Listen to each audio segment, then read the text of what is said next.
ಪ್ರಿಯ ವಿದ್ಯಾರ್ಥಿಗಳೇ, ಇವತ್ತು ಸ್ವಲ್ಪ ನಮಗೆ ಕನ್ನಡ ವ್ಯಾಕರಣದ ಬಗ್ಗೆ ತಿಳಿಯೋಣ. ಕನ್ನಡ ವ್ಯಾಕರಣದಲ್ಲಿ ನುಡಿಗಟ್ಟು.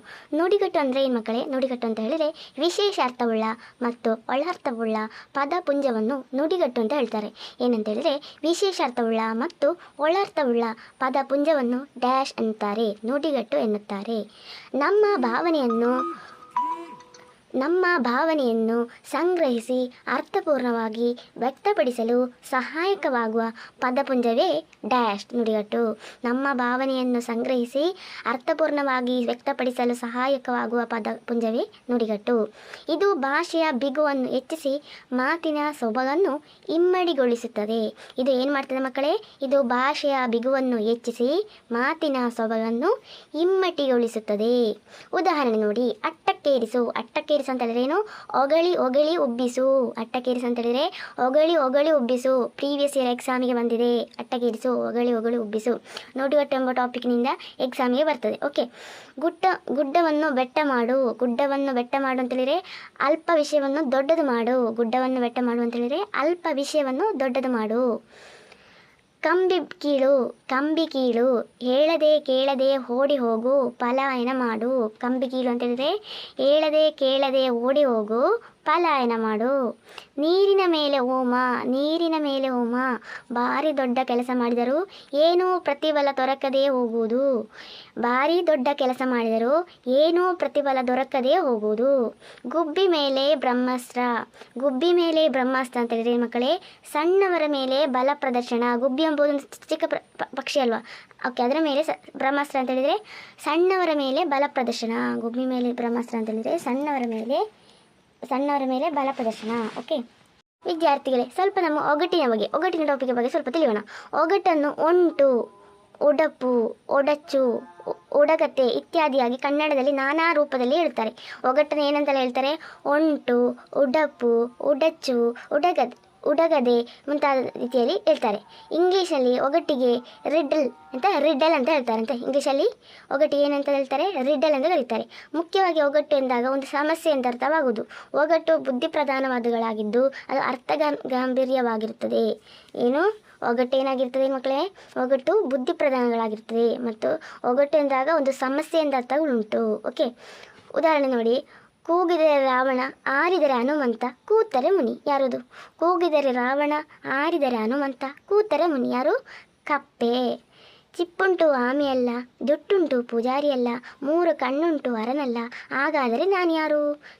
ಚಿಪ್ಪುಂಟು ಆಮೆಯಲ್ಲ, ಜುಟ್ಟುಂಟು ಪೂಜಾರಿಯಲ್ಲ, 3 ಕಣ್ಣುಂಟು ಅರನಲ್ಲ, ಹಾಗಾದರೆ ನಾನು ತೆಂಗಿನಕಾಯಿ.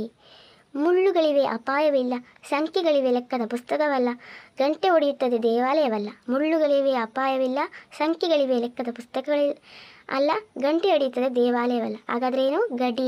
ಗಡಿಯಾರ. ಓಕೆ, ಸ್ವಲ್ಪ ಶುಭ ನುಡಿಯನ್ನು ತಿಳಿಯೋಣ. ಶುಭ ನುಡಿ.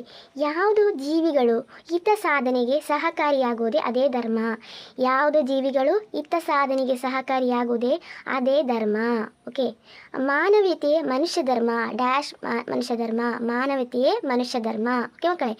ಪ್ರೀತಿಯು ನಮ್ಮ ಲಾಂಛನವಾಗಿರಲಿ, ಮಾನವತೆ ನಮ್ಮ ಆಲೋಚನೆ ಆಗಿರಲಿ. ಪ್ರೀತಿ ನಮ್ಮ ಲಾಂಛನವಾಗಿರಲಿ, ಡ್ಯಾಶ್ ನಮ್ಮ ಆಲೋಚನೆ ಆಗಿರಲಿ, ಮಾನವೀಯತೆ ನಮ್ಮ ಆಲೋಚನೆ ಆಗಿರಲಿ. ಓಕೆ. ನೆಕ್ಸ್ಟ್ ಟಾಪಿಕ್ ಗಾದೆಗಳ ಬಗ್ಗೆ ಸ್ವಲ್ಪ ತಿಳಿಯೋಣ ಮಕ್ಕಳೇ. ಗಾದೆ ಅಂತ ಹೇಳಿದರೆ ನಾನುಡಿ, ಲೋಕೋಕ್ತಿ. ಓಕೆ, ಗಾದೆ ಅಂತ ಹೇಳಿದ್ರೇನು? ಲೋಕೋಕ್ತಿ ಮತ್ತು ನಾನುಡಿ. ಒಂದು ವಿಷಯವ ಕುರಿತು ಪರಿಣಾಮಕಾರಿಯಾಗಿ ತಿಳಿ ಹೇಳುವ ಗಹನವಾದ ಅರ್ಥವನ್ನು ಹೊಂದಿರುವ ಹೇಳಿಕೆಯೇ ಗಾದೆ ಮಾತುಗಳು. ಒಂದು ವಿಷಯವನ್ನು ಕುರಿತು ಪರಿಣಾಮಕಾರಿಯಾಗಿ ತಿಳಿ ಹೇಳುವ ಗಹನವಾದ ಅರ್ಥವನ್ನು ಹೊಂದಿರುವ ಹೇಳಿಕೆಗಳೇ ಗಾದೆ ಮಾತುಗಳು. 100 ಮಾತುಗಳಲ್ಲಿ ಹೇಳುವುದನ್ನು ಒಂದು ವಾಕ್ಯದಲ್ಲಿ ಹೇಳುವುದು. 100 ಮಾತುಗಳಲ್ಲಿ ಹೇಳುವುದನ್ನು ಒಂದು ವಾಕ್ಯದಲ್ಲಿ ಹೇಳುವುದೇ ಡ್ಯಾಶ್ ಗಾದೆ. ಗಾದೆ ಜಾನಪದ ಸಾಹಿತ್ಯದ ಪ್ರಕಾರಗಳಲ್ಲೂ ಒಂದು. ಇದು ಪ್ರೀವಿಯಸ್ ಇಯರ್ ಎಕ್ಸಾಮಿಗೆ ಬಂದಿದೆ. ಗಾದೆ ಯಾವುದರ ಪ್ರಕಾರ? ಜಾನಪದ ಸಾಹಿತ್ಯದ ಪ್ರಕಾರ. ಗಾದೆ ಜಾನಪದ ಸಾಹಿತ್ಯದ ಪ್ರಕಾರದೊಂದು. ಗಾದೆ ಅನುಭವದಿಂದ ಹುಟ್ಟಿಕೊಳ್ಳುವಂಥದ್ದು, ಗಾದೆ ಅನುಭವಗಳಿಂದ ಹುಟ್ಟಿಕೊಳ್ಳುವಂಥದ್ದು. ಇಷ್ಟು ನಾನು ಹೇಳಿದ ಸ್ಟೇಟ್ಮೆಂಟ್ ಉಂಟಲ್ವಾ, ಇದು ಕಂಪಲ್ಸರಿ ಕನ್ನಡದಲ್ಲಿ ಗಾದೆ ಬರೀಲಿಕ್ಕೆ ಬರ್ತದೆ. ಗಾದೆ ಒಂದು ಕೊಟ್ಟು ಅದರ ವಿವರಣೆ ಬರೀಲಿಕ್ಕೆ ಕೊಡ್ತದೆ. ಆಗ ನಾವು ಇಷ್ಟು ಸ್ವಲ್ಪ ಸ್ಟೇಟ್ಮೆಂಟನ್ನು ಬರೀಬೇಕು ಸ್ಟಾರ್ಟಿಂಗಲ್ಲಿ. ಆಗ ನಮಗೆ ಪ್ಲಸ್ ಆಗಿ ಮಾರ್ಕ್ ಸಿಗ್ಬೋದು. ಓಕೆ, ಯಾವ ಥರ ಬರೆಯುವುದು? ನಾನುಡಿ, ಲೋಕಯುಕ್ತಿ ಎಂದು ಗಾದೆ ಮಾತನ್ನು ಕರೀತಾರೆ. ಒಂದು ವಿಷಯದ ಕುರಿತು ಪರಿಣಾಮಕಾರಿಯಾಗಿ ತಿಳಿ ಹೇಳುವ ಗಣವಾದ ಅರ್ಥವನ್ನು ಹೊಂದಿರುವ ಹೇಳಿಕೆಯೇ ಗಾದೆ ಮಾತುಗಳು. 100 ಮಾತುಗಳನ್ನು ಹೇಳುವುದನ್ನು ಒಂದು ವಾಕ್ಯದಲ್ಲಿ ಹೇಳಬಲ್ಲುವುದು ಗಾದೆ. ಗಾದೆ ಡ್ಯಾಶ್ರ ಪ್ರಕಾರ ಜಾನಪದ ಸಾಹಿತ್ಯದ ಪ್ರಕಾರಗಳಲ್ಲಿ ಒಂದು. ಗಾದೆ ಅನುಭವದ ಹುಟ್ಟಿಕೊಳ್ಳುವಂಥದ್ದು. ಉದಾಹರಣೆಗೆ, ಕೂತು ಉಣ್ಣುವನಿಗೆ ಕುಡಿಕೆ ಪೊನ್ನು ಸಾಲದು. ಕೂತು ಉಣ್ಣುವನಿಗೆ ಕುಡಿಕೆ ಪೊನ್ನು ಸಾಲದು. ಓಕೆ, ನಾಲಿಗೆ ಚೆನ್ನಾಗಿದ್ದರೆ ನಾಡೆಲ್ಲ ಒಳ್ಳೆಯದು. ನಾಲಿಗೆ ಚೆನ್ನಾಗಿದ್ದರೆ ನಾಡೆಲ್ಲ ಒಳ್ಳೆಯದು. ಕೈ ಕೆಸರಾದರೆ ಬಾಯಿ ಮೊಸರು. ಕೈ ಕೆಸರಾದರೆ ಬಾಯಿ ಮೊಸರು. ಚಿಕ್ಕ ಕ್ಲಾಸ್ನಲ್ಲಿ ನಾವು ಹೇಳ್ತಾ ಇದ್ದೇವೆ. ಓಕೆ, ದೂರದ ಬೆಟ್ಟ ಕಣ್ಣಿಗೆ ನುಣ್ಣಗೆ. ದೂರದ ಬೆಟ್ಟ ಕಣ್ಣಿಗೆ ನುಣ್ಣಗೆ. ಕುಳಿಯಲಾರದವ ನೆಲ ಡೊಂಕು ಅಂದ. ಕುಳಿಯಲಾರದವ ಏನಂದ? ನೆಲ ಡೊಂಕು ಅಂದ. ಓಕೆ, ಸ್ವಲ್ಪ ಪದಗಳ ಅರ್ಥ ತಿಳ್ಕೊಳ್ಳೋಣ. ಸೌಕರ್ಯ, ಅನುಕೂಲ. ಜನಮಾನಸ, ಜನರ ಮನಸ್ಸು. ಜನಮಾನಸ ಅಂತ ಹೇಳಿದರೆ ಜನರ ಮನಸ್ಸು. ನಾಡೋಜ, ನಾಡಿಗೆ ಗುರು. ನಾಡೋಜ ಅಂತ ಹೇಳಿದರೆ ನಾಡಿಗೆ ಗುರು. ಉಜ್ವಲ, ಬೆಳಕುವ. ಓಕೆ, ಸಜ್ಜನಿಕೆ, ಒಳ್ಳೆಯ ನಡವಳಿಕೆ. ಸಜ್ಜನಿಕೆ ಅಂತ ಹೇಳಿದರೆ ಒಳ್ಳೆಯ ನಡವಳಿಕೆ. ಮೇರು ವ್ಯಕ್ತಿತ್ವ, ಎತ್ತರದ ವ್ಯಕ್ತಿತ್ವ. ಮೇರು ವ್ಯಕ್ತಿತ್ವ ಅಂತ ಹೇಳಿದರೆ ಎತ್ತರದ ವ್ಯಕ್ತಿತ್ವ. ವಿಕಾಸ, ಹರಡಿಕೊಳ್ಳು. ಹಿಗ್ಗಿಸು, ಹಿರಿದಾಗಿಸು. ರಂಗಭೂಮಿ, ನಾಟಕವಾಡುವ ಸ್ಥಳ. ಅಗಾಲಿಕ, ಕಾಲವಲ್ಲದ. ಅಗಾಲಿಕ ಅಂತ ಹೇಳಿದರೆ ಕಾಲವಲ್ಲದ್ದು. ಮಾಗುತ್ತ, ಪಕ್ವತ್ವಗೊಳ್ಳುವುದು. ಮಾಗುತ್ತ ಅಂತ ಹೇಳಿದರೆ ಪಕ್ವತ್ವಗೊಳ್ಳುವುದು. ಅಗೆಲೆನೆ, ನೆರವು ನೀಡುವುದು. ಎಗಲೆನೆ ಅಂತ ಹೇಳಿದರೆ ನೆರವು ನೀಡುವುದು.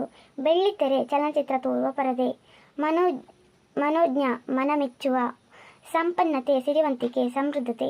ಪ್ರತೀಕ, ಸಂಕೇತ. ಪ್ರತೀಕ ಅಂತ ಹೇಳಿದರೆ ಪ್ರಿಯಸ್ ಪ್ರತೀಕ ಅಂತ ಹೇಳಿದರೆ ಸಂಕೇತ. ತೊಡಕು, ಅಡ್ಡಿ. ತೊಡಕು, ಅಡ್ಡಿ. ಓಕೆ.